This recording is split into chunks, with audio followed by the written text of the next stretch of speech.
അതായത് സ്കൂളുകളിലൊക്കെ ഈ ഓണക്കാലത്തോടനുബന്ധിച്ച് വലിയ രീതിയിലുള്ള ആഘോഷമാണ് നടക്കുന്നത്. പ്രത്യേകിച്ച് ഈ ഓണം അവധി തുടങ്ങുന്നതിന് മുമ്പ് സ്കൂളിൽ എല്ലാവരും ഒന്നിച്ച്, എല്ലാ കുട്ടികളും ഒന്നിച്ച് ഓണം ആഘോഷിച്ച് പിരിയുന്നതാണ് പതിവ്. അങ്ങനെ ഇന്നും ഈ സ്കൂളിലും, പെരുമ്പിലാവിലെ ഈ സ്കൂളിലും ഇന്ന് ഓണാഘോഷം നിശ്ചയിച്ചിരുന്നു.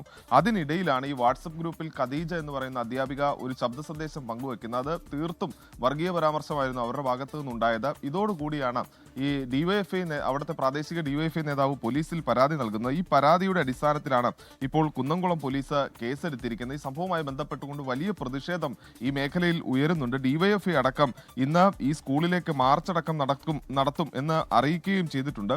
ഈ വാട്സപ്പ് ഗ്രൂപ്പിൽ ഈ ശബ്ദ സന്ദേശം വന്നതിന് തൊട്ടു പിന്നാലെ ഈ അധ്യാപികക്കെതിരെയും സ്കൂളിനെതിരെയും എല്ലാം വലിയ രീതിയിലുള്ള വിമർശനങ്ങൾ ഉയർന്നു. സ്കൂളാകട്ടെ വിശദീകരിക്കുന്നത് അധ്യാപികയുടെ വ്യക്തിപരമായ അഭിപ്രായമാണ് അവർ പറഞ്ഞത്. സ്കൂളിന്റെ നിലപാടല്ല ഇത് എന്നുള്ളതാണ് ഈ സ്കൂൾ അധികൃതരും ചൂണ്ടിക്കാണിക്കുന്നത്.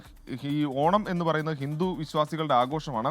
അതുകൊണ്ട് തന്നെ മറ്റു മുസ്ലിം വിഭാഗത്തിൽ പെടുന്ന കുട്ടികൾ വിട്ടുനിൽക്കണം എന്ന തരത്തിലുള്ള പരാമർശമായിരുന്നു. അത് നമുക്ക് ബാക്കിയുള്ള പരാമർശം അങ്ങനെ പറയാൻ പോലും കഴിയാത്ത തരത്തിലുള്ള വർഗീയ പരാമർശമാണ് അവരുടെ പേരിൽ ഭാഗത്തുനിന്നുണ്ടായത്. എന്തായാലും ആ സംഭവത്തിൽ കുന്നംകുളം പോലീസും ഇപ്പോൾ കേസെടുത്തിരിക്കുന്നു. വിദ്യാഭ്യാസ വകുപ്പിന്റെ ഭാഗത്തു നിന്നും നടപടി ഉണ്ടായേക്കും എന്നുള്ളതാണ് നമുക്ക് ലഭിക്കുന്ന സൂചന.